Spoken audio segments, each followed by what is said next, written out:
Jenazah seorang pria yang sehari-hari bekerja sebagai tukang ojek diangkut menggunakan sepeda motor menuju rumah duka. Hal ini terpaksa dilakukan lantaran akses jalan yang rusak dan hanya bisa dilalui kendaraan roda 2.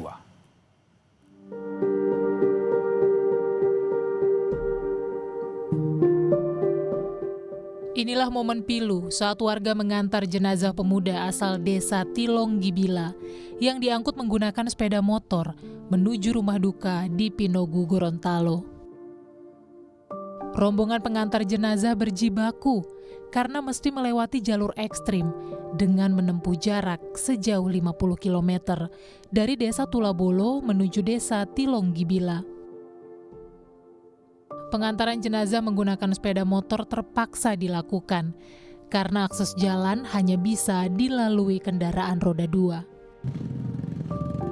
Bupati Bone Bolango, Ismet Mile berjanji akan berkoordinasi dengan Kementerian Kehutanan untuk membangun akses jalan yang menghubungkan kedua desa untuk memudahkan mobilitas warga.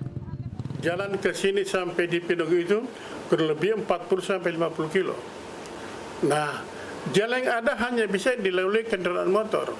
Bagus ini buat kita sebagai feedback sama kita untuk akan mengajukan kembali kepada Menteri Kehutanan agar kita diberi ruang jalan kita boleh bikin ke sana seluas yang bisa digunakan oleh kendaraan roda 4. Kecamatan Pinogu merupakan daerah terisolir di Kabupaten Bone Bolango, sehingga peristiwa serupa bukanlah hal baru dan sudah sering dialami warga. Kris Kamisma, Kompas TV, Bone Bolango, Gorontalo.